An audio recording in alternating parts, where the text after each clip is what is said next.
Mwanamuziki kutoka pale nchini Canada ambaye anajulikana kama Justin Bieber, mwanamuziki ambaye ana umri wa miaka 31 mpaka sasa, ambaye anafanya shughuli zake katika nchi ya Marekani, kuelekea kuandamwa na mambo ambayo yanatishia sana hatima yake ya sanaa, pamoja na kuleta wasiwasi mkubwa sana kwa ambao wanamzunguka.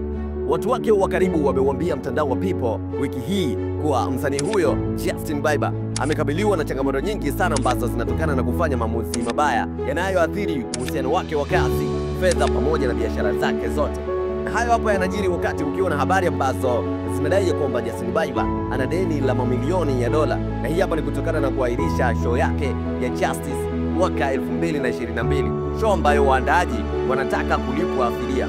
Kuna mchongo ambao ulitokea mwaka 2022 ambapo kuna tukio lilikuwa linaandaliwa la Justice, moja katika matukio makubwa ambayo watu walikuwa wanasubiria kwa hamu sana, lakini Justin Bieber alikuja kuahirisha tukio hilo na kufanya walioandaa tukio hilo kupoteza mkwanja mrefu sana, lakini kwa sasa wanadai fidia kutoka kwa Justin Bieber. Lakini ripoti za ndani kabisa zinasema kwamba Justin Bieber anapitia hali ngumu sana kihisia. Miongoni mwa mambo ambayo yanampa mfadhaiko mkubwa sana ni pamoja na kesi ambazo zilikuwa zinamkabili rapper Diddy Combs, ambaye tunamtambua kama P Diddy, ambaye alikuwa na ukaribu mkubwa sana na Justin Bieber tena katika miaka ya 2010 fulani hivi. Kuna time ambayo tulikuwa tunamuona Justin Bieber akiwa karibu sana na P Diddy, moja katika michongo ambayo kwa sasa inampa wakati mgumu sana kutokana na kesi ambazo zinamkabili P Diddy. Lakini pia kuna kuvurugika kwa uhusiano wake pamoja na aliyekuwa meneja wake ambaye anajulikana kama Scott Brown, aliyetangaza kuachana na usimamizi wa kazi za Justin Bieber pamoja na kibao chake ambacho kinajulikana kama Never Say Never, moja katika vitu ambavyo alikuja kuvisimamia Mr. Scott Brown katika miaka 2011. Sasa mwaka jana Scott Brown aliweza kutangaza kwamba anaachana na michongo yote ambayo inahusiana na Justin Bieber, moja katika vitu ambavyo vinamtoa sana mchezoni na kati ya mambo ambayo anaweza kumkosesha usingizi mwanamuziki Justin Bieber.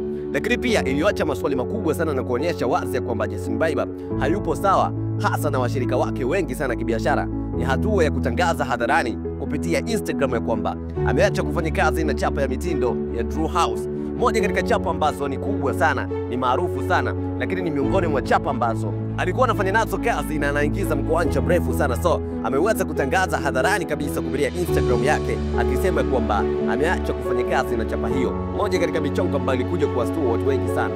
Justin Bieber alikuja pale kufunguka kupitia page yake ya Instagram akisema kwamba mimi Justin Bieber sijihusishi tena na chapa ya Drew House, hainiwakilishi tena mimi au familia yangu au maisha yangu, aliandika katika Insta story yake hapo Aprili tarehe 10.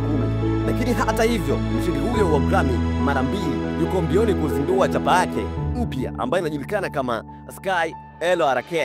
Mtu wake wa karibu ambaye aliweza kudokeza bila kutaja tarehe rasmi ambayo itaweza kufanyika mradi huo mkubwa kabisa ambao anakuja kutambulisha msanii huyo Justin Bieber, ambao utakuwa unahusika katika mchongo wa Sky LRK. Habari hizi mpya zinaibuka baada ya mmoja wa watu ambao walikuwepo katika management ya Justin Bieber hapo awali kuambia mtandao wa The Hollywood Reporter kuwa msanii huyo amepoteza mwelekeo wa kibiashara. Tunamwona akipotea hivi ni kama tunatazama mfano halisi wa mtu asiyeishi kusudi lake. Amepotea, hakuna ambaye anamlinda kwa sababu hakuna mtu ambaye anataka kuwa karibu naye. Unapomwambia hili hapana, anakufukuza. Chanzo hicho aliweza kukielekeza mmoja katika watu ambao walikuwa karibu kabisa na management ya Justin Bieber. Inaonekana kabisa kwamba Justin Bieber ni miongoni mwa watu ambao kwa sasa wanapitia kipindi kigumu sana. Ukimwelekeza mchongo kwamba unachokifanya si sahihi, basi anakufukuza na mchongo unakuwa mzito kabisa. Chanzo hiki kimeweza kuibua madai ya kwamba Justin Bieber kadaiwa mamilioni ya dola za fedha baada tu ya kuahirisha ziara yake kimuziki ambayo alitarajiwa kufanya matamasha kadhaa, lakini wawakilishi wake wameiambia People kuwa wanadai madai hayo ni madai ya uongo. Ikumbukwe kwamba Justin Bieber alivuma zaidi kimuziki duniani kupitia albamu yake ya kwanza ambayo inajulikana kama My World 2.0 ya mwaka 2010 iliyoshika namba 1 Billboard 200 na kumfanya kuwa msanii mdogo zaidi kuongoza chati hizo baada ya miaka 45.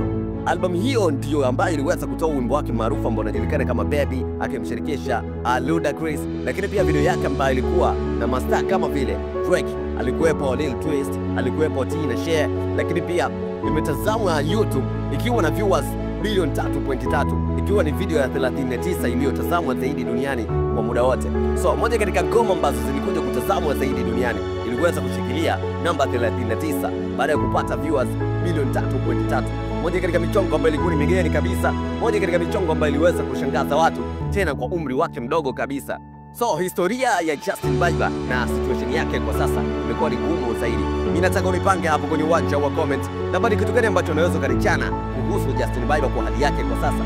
Unahisi ni mchongo gani zaidi ambao unamweka katika hali ngumu, na unahisi ni kitu gani ambacho anatakiwa kufanya ili michongo yake kukaa vizuri zaidi? Nipange hapo kwenye uwanja wa comment. Mimi naitwa Jitu One Time, Jitu One TZ official Genius, na hii hapa ni Jitu Media.